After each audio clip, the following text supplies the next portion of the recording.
सुनिए, जो moving coil galvanometer होता है, हम लोग देख रहे थे उसमें जैसे मान लीजिए करंट अगर इधर से आ रहा है तो पॉइंटर इधर घूमता है, करंट अगर इधर से आ रहा है तो पॉइंटर इधर घूमता है ना। तो उसका इस्तेमाल हम लोग एसी सर्किट में नहीं कर सकते हैं, क्योंकि एसी सर्किट में क्या होता है, मान लीजिए कोई मूविंग कॉइल गैल्वेनोमीटर है तो शक्ल से ऐसा ही ना होता है वो, जिसमें ये दो मैग्नेट होता है, ये कॉइल होता है, कॉइल के दो टर्मिनल्स होते हैं और ये होता है एक पॉइंटर। तो इसको अगर आपने किसी एसी सर्किट से कनेक्ट किया तो क्या होगा, एक सेकंड में 50 बार करंट इधर से जाएगा, तो एक सेकंड में 50 बार करंट इधर से जाएगा। तो अभी मान लो तुमने स्विच ऑन किया और करंट इधर से आ रहा है तो सोचेगा अभी हमको इधर घूमना है, तब पता चलेगा फटाक से करंट अब इधर से आ जाएगा, तब सोचेगा हमको उधर घूमना है। मैं कह रहा हूँ कि ये फिर सोचता ही रह जाएगा, ये हिल तक नहीं पाएगा। आप समझ रहे हैं, यूजलेस है ये एसी सर्किट में। तो सवाल है तो फिर एसी सर्किट में हम करंट और वोल्टेज कैसे मेजर करते हैं। जैसे उस स्टेबलाइजर में 226 वोल्ट दिखा रहा है, तो आखिर उसके अंदर कोई वोल्ट मीटर होगा तभी ना वो मेजर करके बता रहा है। और अभी फिलहाल उसको कौन सा वोल्टेज मिल रहा है, डायरेक्ट करंट वाला वोल्टेज मिल रहा है कि ऑल्टरनेटिंग करंट वाला वोल्टेज, ऑल्टरनेटिंग। तो आखिर उसमें कौन सा वोल्ट मीटर लगा है। चाहे कल वो मेरे ऑफिस का एसी खराब हो गया है तो वो आके ना एम्पियर चेक कर रहा था कि कितना एम्पियर करंट फ्लो कर रहा है। सुन रहे हो? हाँ, तो बताइए आखिर वो जो करंट चेक कर रहा था तो एक एसी सर्किट में ना करंट चेक कर रहा था, तो आखिर वो कौन सा मीटर लेके आया था। तो इसका जवाब है हॉट वायर गैल्वेनोमीटर से बना हुआ आमीटर, अच्छा हॉट वायर गैल्वेनोमीटर से बना हुआ वोल्ट मीटर। अब इसका नाम इतना हॉट क्यों है तो इसलिए है क्योंकि ये heating effect of electric current के कॉन्सेप्ट का इस्तेमाल करता है ना। आइए समझते हैं कैसे। तो मान लीजिए कि जैसे ये कोई रजिस्टर है, बोलो बाबू, हाँ, और ये कोई एसी सर्किट हो सकता है। अब इसमें हमने मान लीजिए गैल्वेनोमीटर लगा लिया जो हॉट वायर गैल्वेनोमीटर से बना है, ऐसा हमने इसमें कोई आमीटर कनेक्ट कर लिया। तो होता क्या है ना कि जब उसमें करंट फ्लो करेगा, मान लो यहाँ पर है वो आमीटर, करंट फ्लो करेगा तो एक बार करंट इधर से जाएगा, एक बार करंट इधर से जाएगा। मान लो जब करंट इधर से जा रहा था तो इसमें से 10 जूल हीट रिलीज हुआ। इस आमीटर के अंदर भी तो रजिस्टर्स होंगी, हाँ, उस रजिस्टर में मान लो 10 जूल हीट रिलीज हुआ। बोलो, तो क्या लग रहा है, जब करंट इधर से जाएगा तो 10 जूल फिर वापस आ जाएगा क्या?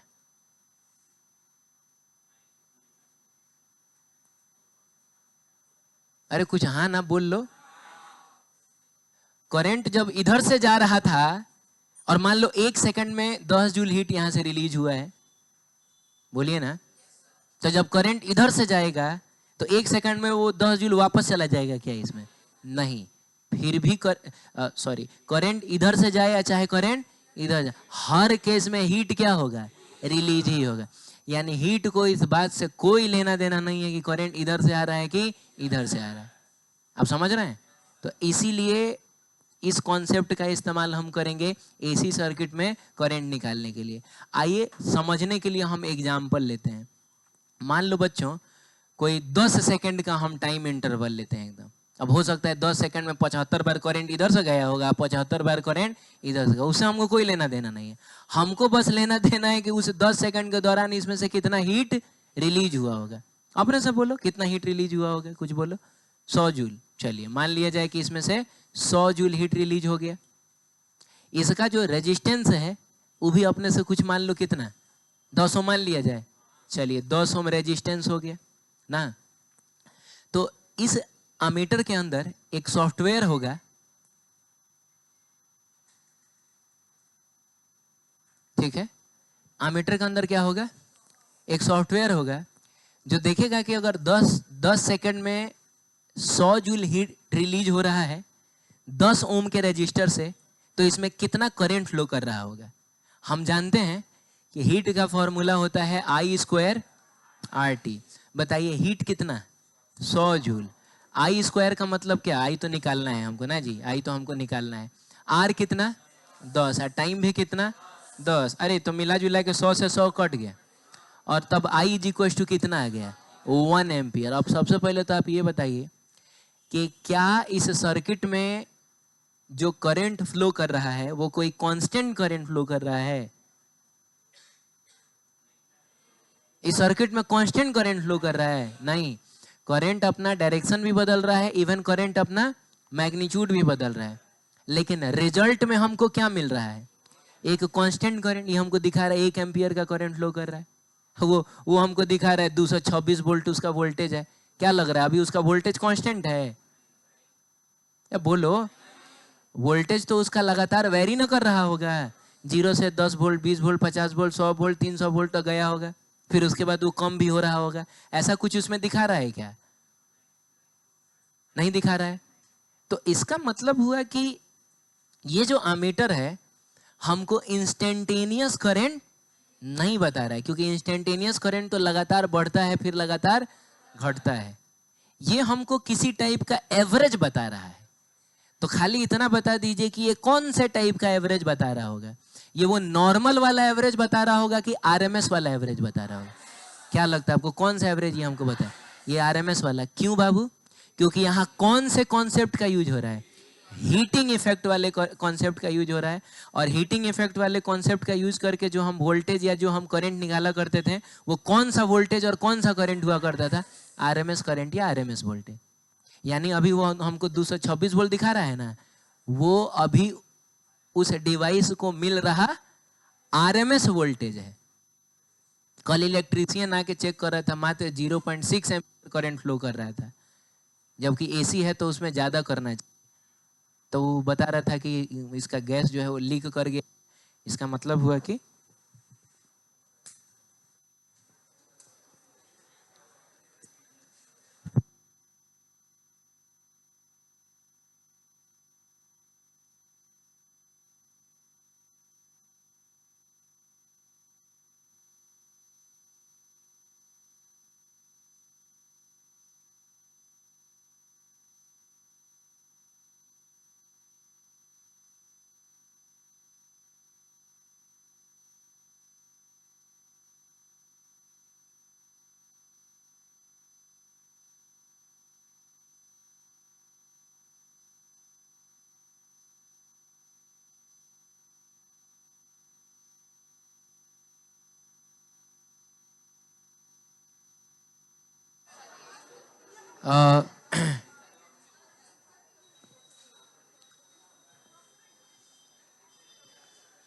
ऐसा माउस होगा ऑफिस में, उसमें का बैटरी निकाल लिया।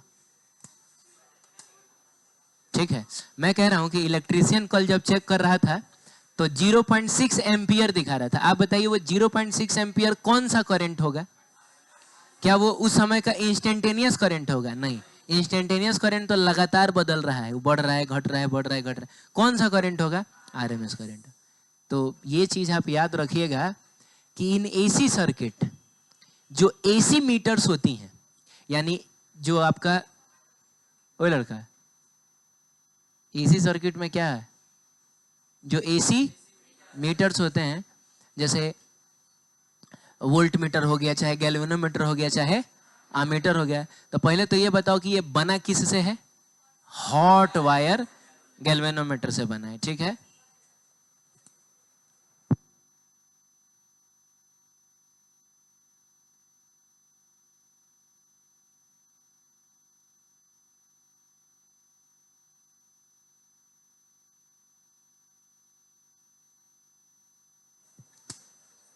ठीक है। बताइए वो क्या मेजर करते हैं? वो कौन सी वैल्यू मेजर करते हैं? RMS value. ये बात याद रखिएगा, सही है। चलिए अगला कॉन्सेप्ट तो हमने देख ही लिया कि hot wire ammeter are used for measuring AC as well as क्या। अच्छा हाँ, इसे हम डीसी भी मेजर कर सकते हैं। बोलिए ना कैसे? क्योंकि बाबू अगर मान लीजिए कोई डीसी सर्किट होगा, तो उस डीसी सर्किट में अगर हम इस आमीटर को लगाते हैं तो उसमें और इसमें अंतर क्या है? अंतर यह है कि उसमें करंट लगातार अपना डायरेक्शन और मैग्नीट्यूड बदल रहा है, इसमें करंट कांस्टेंट है। तो क्या ये इसमें से हीट रिलीज नहीं होगा? इसमें से भी हीट रिलीज होगा। बोलिए, मान लीजिए कि वही 100 जूल हीट रिलीज हो गया, 10 सेकंड में रिलीज हो गया, और इसका रेजिस्टेंस कितना है? 10 ओम है। तो ये फिर कैलकुलेट करके बता देगा कि इसमें कितना एम्पियर करंट फ्लो कर रहा है, 1 एम्पियर। तो जो एसी वाला अमीटर होता है, जो हॉट वायर से बनता है, वो डीसी सर्किट में भी काम करेगा और एसी सर्किट में भी काम करेगा। लेकिन मूविंग कॉइल गैल्वेनोमीटर जो है, उससे बनने वाला अमीटर चाहे वोल्ट मीटर, सिर्फ किस में काम करेगा? एसी में, डीसी में काम करेगा। तो ये बात है। ठीक है, आगे बढ़ते हैं। चलिए, ये हमको बता दीजिए आप। कह रहा है कि इफ नथिंग इज स्पेसिफाइड, जैसे मान लीजिए कि कहा उसने कि एक रजिस्टर है और इसको एक ऐसे एसी सोर्स से कनेक्ट किया गया जिसका वोल्टेज है 220 वोल्ट। तो तुम बता सकते हो ये 220 वोल्ट क्या दिया हुआ है? कौन सा वोल्टेज है? ये आरएमएस वोल्टेज होगा। If nothing is specified then voltage will be RMS, root mean square voltage होगा, and current will be RMS current. सही है? चलिए ठीक है। अब एक और सवाल मैं आपसे पूछना चाहूंगा कि 220 वोल्ट का एक डीसी है, 220 वोल्ट का, जैसे इसमें जो बैटरी है, ये वाला जो बैटरी है, मात्र 1.5 वोल्ट का डीसी है। ये 1.5 वोल्ट का डीसी है। मान लो बड़का सा बैटरा लेके आते हैं, वो 220 वोल्ट हमको प्रोवाइड कर रहा है, और एक 220 वोल्ट का एसी है। बोलिए, सेम टाइम में सेम हीट दोनों रिलीज करेगा, लेकिन फिर भी बताइए हमारे लिए कौन ज्यादा खतरनाक होगा? 220 वोल्ट का एसी ज्यादा खतरनाक होगा, या बाबू 220 वोल्ट का डीसी ज्यादा खतरनाक? कौन ज्यादा खतरनाक हो? बोलो। कितने लोग कहते हैं कि सर 220 वोल्ट का एसी ज्यादा खतरनाक है? एसी। कितने लोग ऐसा कहते हैं? अच्छा, 2 लोग ऐसा कह रहे हैं, 3 लोग हो गए। देखिए, कम से कम 4 लोग तो कहने चाहिए। बोलिए, इस कॉन्सेप्ट को कंधा तो मिल जाएगा कम से कम। 3 ही आदमी है। चलिए, मैं हूं चौथा। खैर, कितने लोग कह रहे हैं कि डीसी ज्यादा खतरनाक है? तुम कहता है, अकेले ही टांग लिया। सुनो सुनो बाबू, सुनो, सिंपल सा कॉन्सेप्ट है, बताता हूं। हाँ, 220 वोल्ट का डीसी ज्यादा खतरनाक है कि एसी ज्यादा खतरनाक? जवाब है एसी। एसी बहुत ज्यादा खतरनाक होता है 220 वोल्ट के डीसी से। हालांकि सेम टाइम में दोनों सेम ही हीट रिलीज करेगा, लेकिन फिर भी ये ज्यादा खतरनाक है। वजह बताता हूं मैं। ये जो 220 वोल्ट का डीसी है, वो एकदम कांस्टेंट वोल्टेज प्रोवाइड करेगा 220 वोल्ट का। लेकिन इसमें क्या वोल्टेज कांस्टेंट है? तो सवाल है, इसमें वोल्टेज शुरू तो 0 से होगा, मैक्सिमम कहां तक जाएगा? तो क्या हम लोग V0 निकाल लें? अरे यार, तो तुमको याद है V R M S is equal to होता था V0 बाई √2। यही ना मैक्सिमम वैल्यू ऑफ वोल्टेज है। तुमको याद आ रहा है जब हम ऐसा घुमा रहे थे तो मैक्सिमम वोल्टेज 5 वोल्ट तक गया था। तो वही हम पता कर रहे हैं कि इस वैसा सोर्स जिसका आरएमएस वोल्टेज कितना है? 220 वोल्ट है। हाँ, उस केस में पीक वोल्टेज कहाँ तक जाएगा? तो V0 इज इक्वल टू होगा √2 टाइम्स VRMS। तो √2 और VRMS की वैल्यू होगी 220 वोल्ट। तो मिला जुला के, हाँ, मिला जुला के ये 311 वोल्ट आता है। सॉल्व करके देख लेना। 1.414 होता है ना, तो मल्टीप्लाई करना 311 वोल्ट। मतलब तुमको समझ में आया? हमारे घर में जो सॉकेट है, तो सॉकेट में तो मेनली तो 2 गुना छेद होता है, ऊपर वाला तो अर्थिंग के लिए होता है। तो तुमको पता है जब हम स्विच ऑन करते हैं तो 1 सेकंड में 50 बार वोल्टेज यहाँ का 311 वोल्ट होता है, तो यहाँ का 0 वोल्ट होगा। और 1 सेकंड में 50 बार इधर का 311 वोल्ट होगा, तो इधर का 0। आप समझ रहे हैं? यानी वोल्टेज 0 से कहां पहुंचेगा? फिर 0, फिर ऑपोजिट डायरेक्शन में 311 तक जाएगा। तो कहने के लिए वो 220 वोल्ट है। एक्चुअल में वोल्टेज कहां तक जाता है? 311 वोल्ट तक जाता है। आप समझ रहे हैं? अब बोलिए ना, हाँ, अब कौन ज्यादा खतरनाक है वो समझिए। मान लीजिए कोई आदमी है, वो 220 न्यूटन का एकदम कांस्टेंट फोर्स लगाए हुए है ऐसे आपके ऊपर, 220 न्यूटन का। 220 न्यूटन का मतलब समझिए ना कि 22 केजी की चीज को उठाने के लिए आपको जितना फोर्स लगाना पड़ता है उतना कांस्टेंट फोर्स आपके ऊपर उसने लगाया है। तो ऑब्वियसली मैंने उतना नहीं लगाया है, मैं मुश्किल से 20 न्यूटन भी नहीं लगा रहा हूँ, ठीक है। तो कुछ तो कंडीशन तुम्हारा खराब होगा। बोलो ना, मान लो दीवार में तुमको ऐसा दाब दिया है, दीवार में ले जाकर दाब दिया, एकदम 220 न्यूटन का कांस्टेंट फोर्स लगा रहा है, ऑब्वियसली खतरनाक है ये चीज में हमारे लिए, ठीक है। अब इमेजिन करिए दूसरा सिचुएशन जिसमें आप यहाँ खड़े हैं और 1 सेकंड में 50 बार इधर से 311, 220 नहीं, कितना, 311 इधर से 50 बार और 311 न्यूटन इधर से 50 बार। कौन सा स्थिति आपके लिए ज्यादा डेंजरस है? ऑब्वियसली ये वाला। एक तो 311 न्यूटन और एक तो, अरे हो गया 311 न्यूटन मैग्नीट्यूड में भी तो ज्यादा है 220 से, और दूसरा कि 50 मुख का इधर से या 50 मुख का इधर से, तो ये हमारे लिए ज्यादा खतरनाक होता है। तो यही चीज बोल रहा है कि और 220 volt AC is more dangerous than 220 volt क्या, डीसी। हाँ, because its peak value is कितना, तो 311 वोल्ट। सही है? अरे हाँ तो बोल यार। चलो ठीक है, आगे बढ़ते हैं। ये बताओ जेईई मेन 2015 क्या पूछा तुमसे? कह रहा है AC voltage across resistance can be measured by using a क्या? एसी वोल्टेज को मेजर करना है तो हम लोग क्या यूज करेंगे? तो हॉट वायर वोल्ट मीटर हो गया, पहला ही सही है, बाकी सब बकवास करेगा। बोलो बाबू। चलो ठीक है। कह रहा है Bihar board 2020 hot wire ammeter क्या मेजर करता है? Average value of current, RMS value of current, यही तो करता है। तो इसका आंसर हो जाएगा आरएमएस। बाकी सब गलत हो गया ऑब्वियसली। इंस्टेंटेनियस नहीं करता है। इंस्टेंटेनियस करंट मेजर करता है ना तो बहुत भयंकर फ्लक्चुएशन होता है उसमें। अरे बोलो। और पीक करंट भी थोड़े करता है, वो तो आरएमएस करंट ना करता है। तो खैर ठीक है। अगला कहता है ऑल्टरनेटिंग करंट, ये एम्स और AIEEE में पूछा गया है, मतलब नीट जेईई मेन दोनों में पूछा गया है। Alternating current can not be measure by DC ammeter. वो जो मूविंग कॉइल गैल्वेनोमीटर से बनने वाला एमीटर होता था वो ऑल्टरनेटिंग करंट मेजर नहीं करता है। व्हाट इज द वजह? ओ, एसी करंट पास ही नहीं करेगा?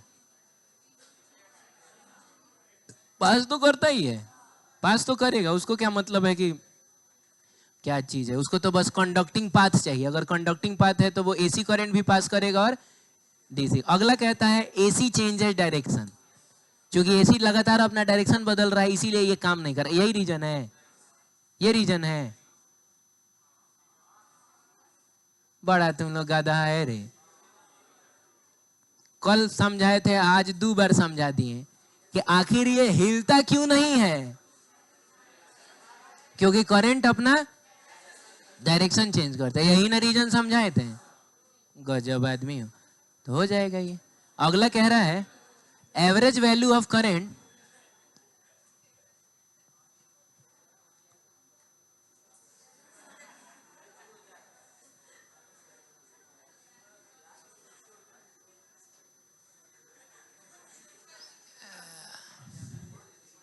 हाँ सुनो सुनो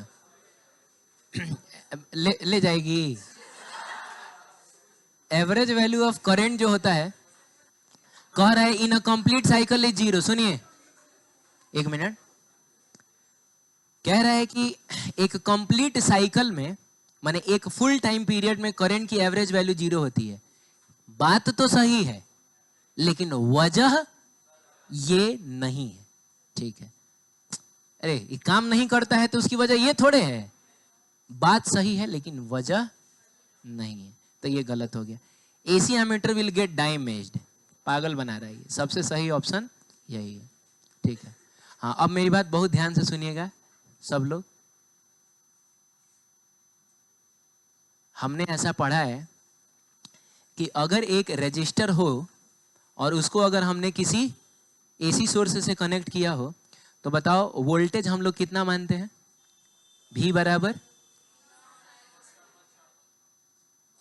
V बराबर क्या? अच्छा यहाँ है, सॉरी।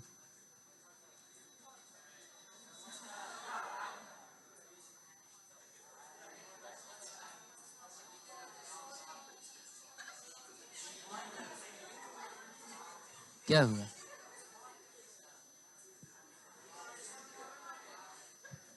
हाँ, अगर कोई रजिस्टर है उससे हमने किसी एसी सोर्स को कनेक्ट किया है तो इसका वोल्टेज हम लोग कितना मानते हैं? यही वोल्टेज तो हमने पैदा किया था, तो इसीलिए हम इसी को लेके चलते हैं। लेकिन इसमें जो करंट फ्लो करेगा वो करंट कितना होता है? I naught sine omega T. ऐसा देखा था हम लोगों ने। अब बोलो ना। हाँ, लेकिन सुनो बाबू, आज के बाद से वोल्टेज तो हम यही मानेंगे, V naught sine omega t ही मानेंगे, लेकिन करंट जो होगा ना वो हम इतना ना मान के हम प्लस फाइव इतना मानेंगे। ये क्यों ये सब हो रहा है ये अभी मैं एक्सप्लेन करूंगा, लेकिन बस पहला बात तुम इतना याद रखना कि कभी भी पूरे एसी चैप्टर में अगर मैं पूछूंगा कि बताओ सोर्स का वोल्टेज कितना है तो वो हम कितना लेंगे? V naught sine omega. लेकिन बताइए सर्किट में करंट कितना फ्लो कर रहा है तो वो कितना लेंगे? I naught sine omega t plus five. बस इतना याद रखिए। वो क्या है, क्यों आया है, कैसे आता है, सब आगे चल के हम लोग देखेंगे। दूसरी बात, ये साइन के बगल में ये जो कुछ भी लिखा हुआ है, चाहे यहाँ भी साइन के बगल में ये जो कुछ भी लिखा हुआ है, एक्चुअल में ये लोग होंगे क्या? एंगल्स होते हैं। अरे क्या होते हैं? एंगल्स होते हैं। लेकिन हम इनको एक नए नाम से जानेंगे, फेज। क्या बोलेंगे? फेज। फिर से बोलो, फेज। ठीक है। हाँ, मैं पूछूं कि वोल्टेज का फेज कितना है तो क्या बोलोगे? Omega T. तुमको ये चीज बताना है। मैं पूछूं करंट का फेज कितना है, क्या बोलोगे? Omega t plus five. सही है, इस चीज को बोला जाता है फेज। ठीक है। तीसरा सवाल, क्या करंट और वोल्टेज सेम फेज में है? क्या करंट और वोल्टेज का फेज सेम है? हाँ या ना? सेम फेज नहीं है, एकदम नहीं है। वोल्टेज का फेज है ओमेगा टी और करंट का फेज है ओमेगा टी प्लस फाइव। तो यहां बोला जाएगा कि करंट और वोल्टेज सेम फेज में नहीं है। ऐसा हो सकता है कि करंट और वोल्टेज सेम फेज में ना हो। बोलो। ठीक है, अब इसको एक्सप्लेन करता हूं थोड़ा और डिटेल में मैं। देखिए, अगर सिर्फ कोई ठीक है,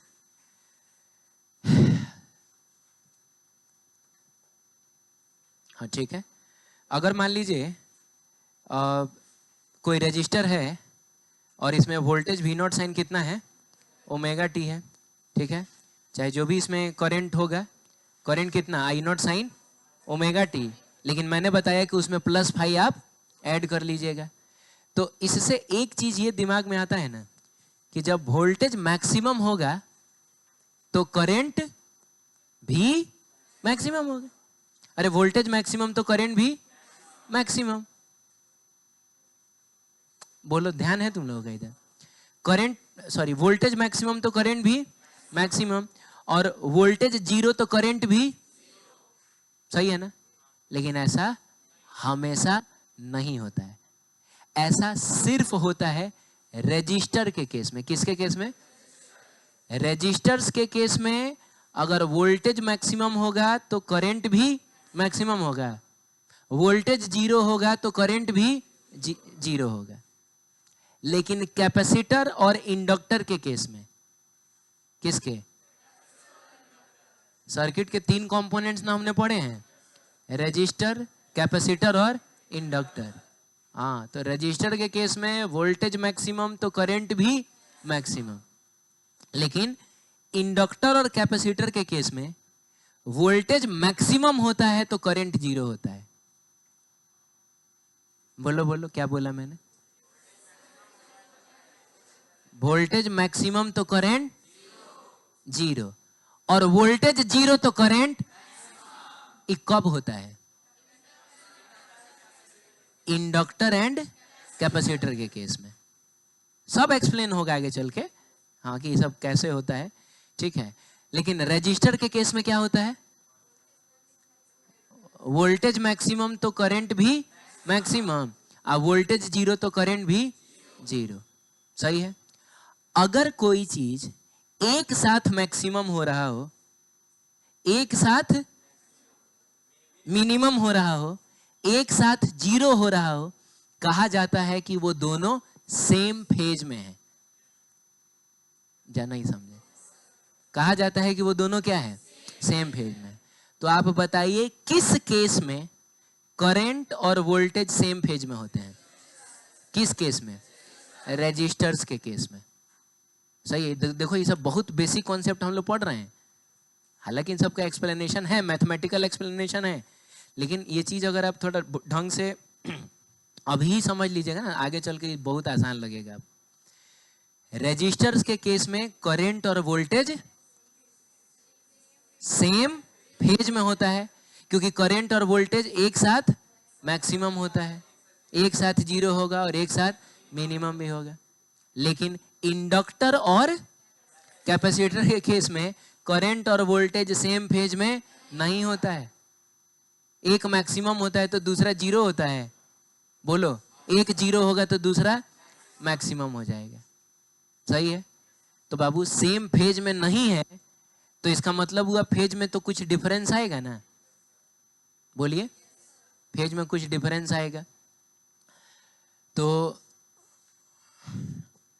याद रखिएगा कि जब एक मैक्सिमम हो और दूसरा जीरो हो तो उस केस में फेज डिफरेंस होता है π/2। कितना होता है? π/2। ये बात याद रखिएगा। चलिए, मैं अगर आप कुछ लिख रहे हैं ना, अभी रुक जाइए, मैं लिखवा दूंगा ये सारा पॉइंट, फिलहाल खाली समझिए। अगर एक मैक्सिमम और दूसरा क्या हो रहा हो? जीरो हो रहा हो, तो समझ लीजिएगा कि फेज डिफरेंस π/2 है। π/2 का मतलब 90 डिग्री। कितने का फेज डिफरेंस है? 90 डिग्री का फेज डिफरेंस है। सही है। चलिए, ये जितनी भी बातें मैंने आपको बताई, इन सब का एसी में मैथमेटिकल डेरिवेशन है, लेकिन उस मैथमेटिकल डेरिवेशन से ये सारी चीजें आपको फील नहीं होंगी। क्या आप फील करना चाहते हैं कि ये सब क्या मैं बता रहा हूं उसी समय से? तो उसके लिए हमको देखना होगा डीसी सर्किट, क्योंकि एसी सर्किट हमको फील होता ही नहीं है। एसी सर्किट हमको इसलिए फील नहीं होता है क्योंकि एक सेकंड में 100 बार अपना डायरेक्शन बदलता है। हम खुद सोचते रह जाएंगे कि क्या हो रहा है। अरे बोलो ना। तो आओ मैं तुमको डीसी सर्किट से ये चीज फील कराता हूं। चलिए, सबसे पहले एक कैपेसिटर लेते हैं, एक रेजिस्टर के साथ उसको कनेक्ट करते हैं एक डीसी सोर्स से। तो जस्ट t = 0 पे अभी अभी स्विच ऑन किया है हमने। रुकिए एक सेकेंड।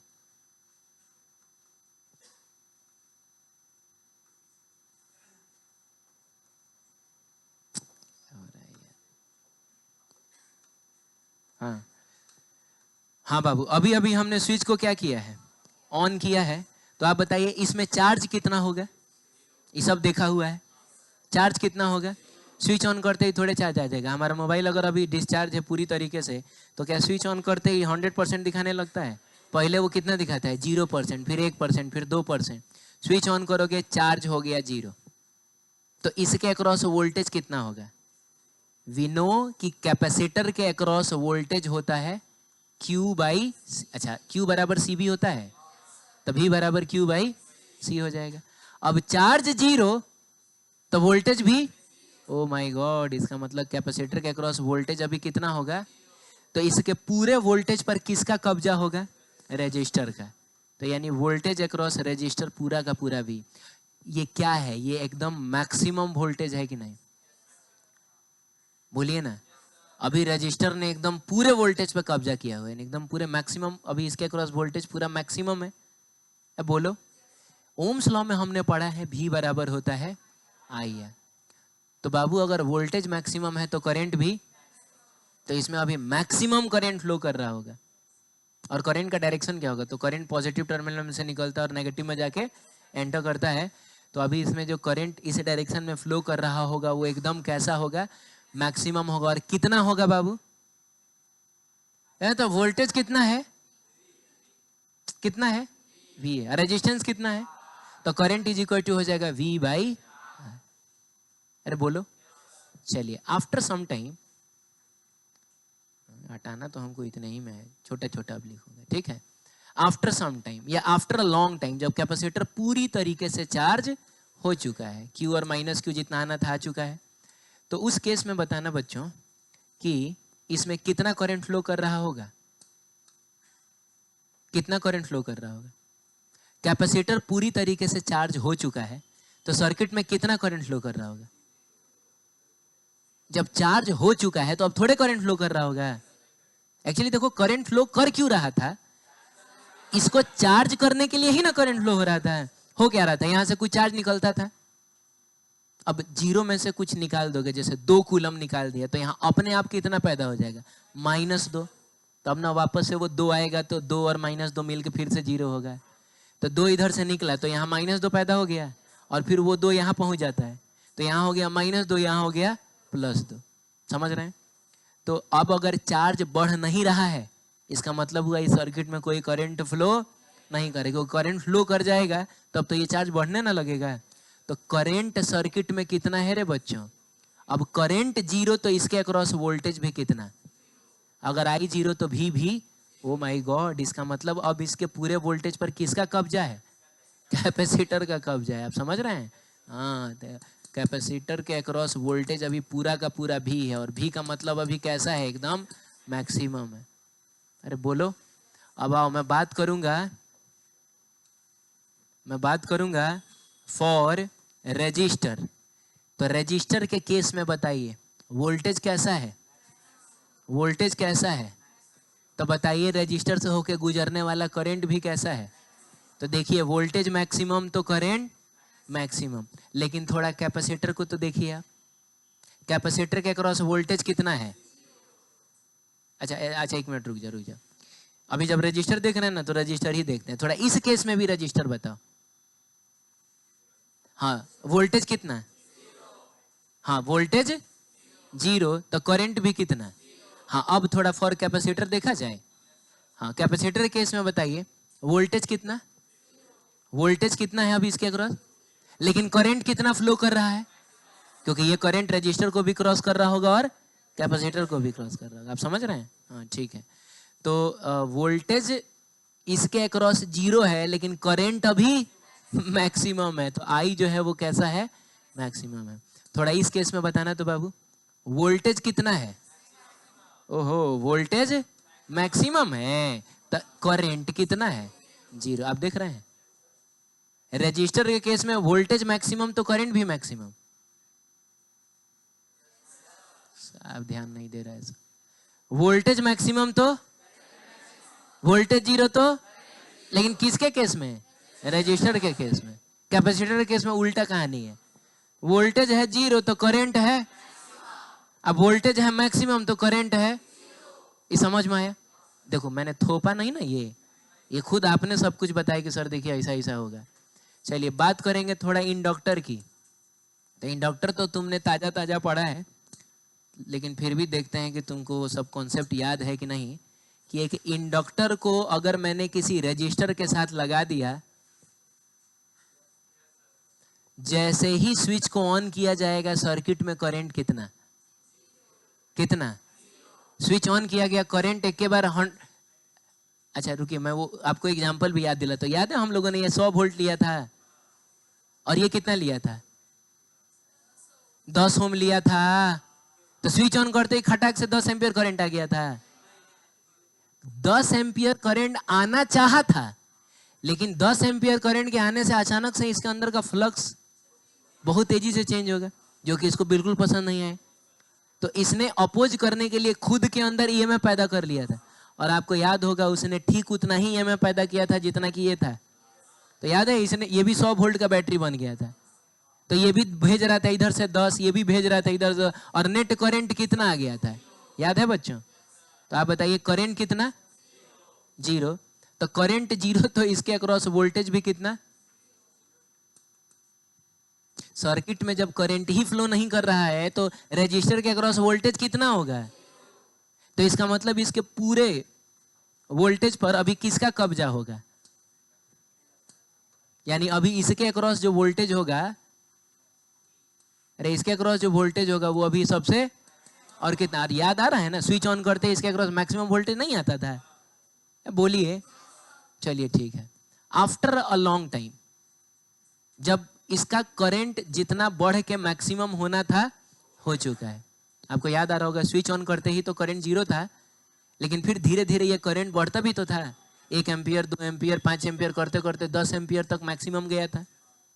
तो एक बार जब इसके अंदर का करंट जो है वो मैक्सिमम हो चुका है जितना होना था, अरे बोलो बच्चों, सॉरी ये तो इंडक्टर ना है, हाँ करंट जो है वो एकदम मैक्सिमम हो चुका है। करंट कैसा हो चुका है? मैक्सिमम हो चुका है, तो इसके अक्रॉस वोल्टेज भी तो मैक्सिमम हो जाएगा। अरे करंट मैक्सिमम तो वोल्टेज भी, क्योंकि रेजिस्टर के लिए अप्लाई होता है ओम्स लॉ, V बराबर, तो अभी इसके अक्रॉस वोल्टेज पूरा मैक्सिमम होगा। वोल्टेज अक्रॉस रेजिस्टर जो होगा वो कैसा होगा और कितना होगा? तो पूरा का पूरा V होगा, बोलिए पूरा का पूरा V होगा। इसके अक्रॉस वोल्टेज कितना? याद आ रहा होगा स्विच ऑन करते ही मैक्सिमम वोल्टेज आया था, लेकिन फिर धीरे धीरे वोल्टेज कम होते होते होते अल्टीमेटली कितना हो जाता था? 0। और वैसे भी इसके पूरे वोल्टेज पर इसने कब्जा कर लिया है, तो इसके अक्रॉस वोल्टेज कितना होगा? एक बार फिर से बताइए। फॉर रेजिस्टर, फॉर क्या? रेजिस्टर के केस में वोल्टेज कितना है? वोल्टेज 0 है, तो सर्किट में करंट भी कितना है? ये तुमको समझ में आ रहा है? यहां बताओ रेजिस्टर के केस में वोल्टेज कैसा है तो करंट कैसा है? तो वोल्टेज है मैक्सिमम तो करंट भी है मैक्सिमम। लेकिन थोड़ा फॉर इंडक्टर बताना, इंडक्टर बताना वोल्टेज कैसा है? ओहो वोल्टेज मैक्सिमम है, हाँ करंट कितना है? 0 है, देखिए। और यहाँ पर बताइए, यहाँ पर बताइए वोल्टेज कितना? 0, तो करंट कैसा है? ये आप समझ रहे हैं ना, करंट जो है वो कैसा है?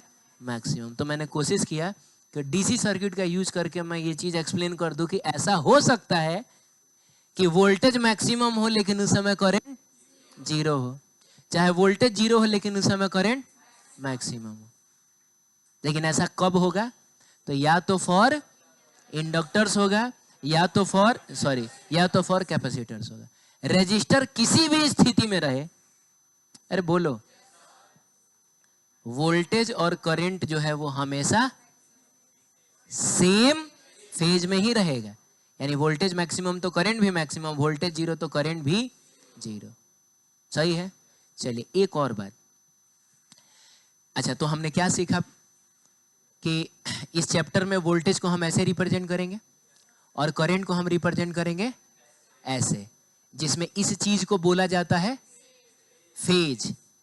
और मैं पूछूं कि यहाँ करंट और वोल्टेज के बीच में फेज का डिफरेंस कितने का है? नहीं, एक मिनट। इस केस में बता, फेज का डिफरेंस पूछ रहा हूं का मतलब हुआ इसमें से इसको घटाना पड़ेगा ना, तो फाई है, तो इस फाई को बोला जाता है phase difference between voltage and current. फिर मैंने आपसे कहा कि जब एक चीज मैक्सिमम होता है दूसरा 0 होता है, तो समझ लीजिएगा कि फेज डिफरेंस कितने का है? π/2 का है। यानी बाबू यहां पर किसके केस में? कैपेसिटर के केस में और इंडक्टर केस में क्या आएगा? π/2 आएगा ना बाबू। एक और बात है कि चूंकि करंट और वोल्टेज के बीच में कुछ फेज का डिफरेंस है, तो डिफरेंस है तो जरूर कोई ज्यादा होगा कोई कम होगा। तो कौन ज्यादा होगा कौन कम होगा? तो याद रखिएगा, एक ट्रिक बताता हूं मैं आपको। क से कैपेसिटर, क से करंट,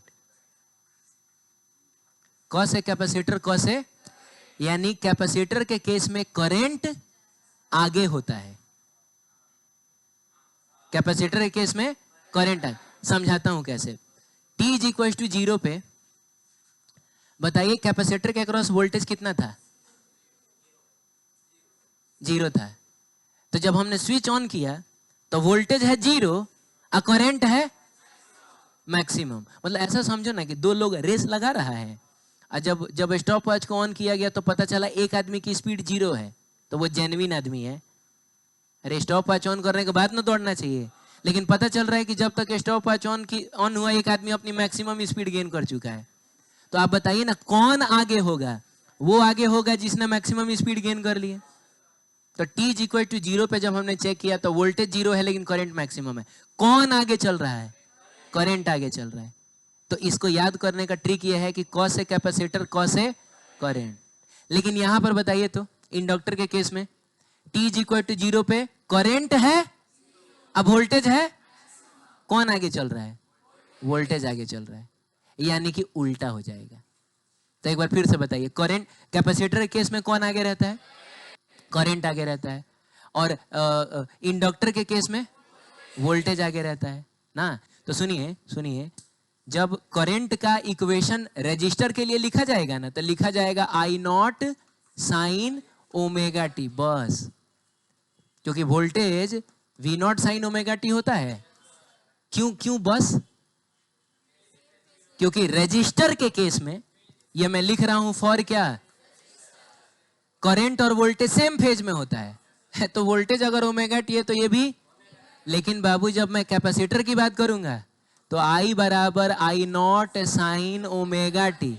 एक मिनट में कैपेसिटर है तो करंट आगे होगा, आगे होगा का मतलब प्लस, और कितना? पाई बाई 2, पाई बाई। और बताइए इंडक्टर के केस में करंट पीछे ना रहता है, कितना पीछे रहेगा? पाई बाई 2। क्योंकि इंडक्टर के केस में भी वही होता है कि एक मैक्सिमम तो दूसरा 0। तो आई नॉट साइन ओमेगा टी, लेकिन पीछे ना रहना है पाई बाई 2, माइनस पाई बाई 2। आप अपनी किताब में पेज नंबर 11 देखिए। एक मिनट लाइएगा ना, पहले आप पेज नंबर 10 देखिए।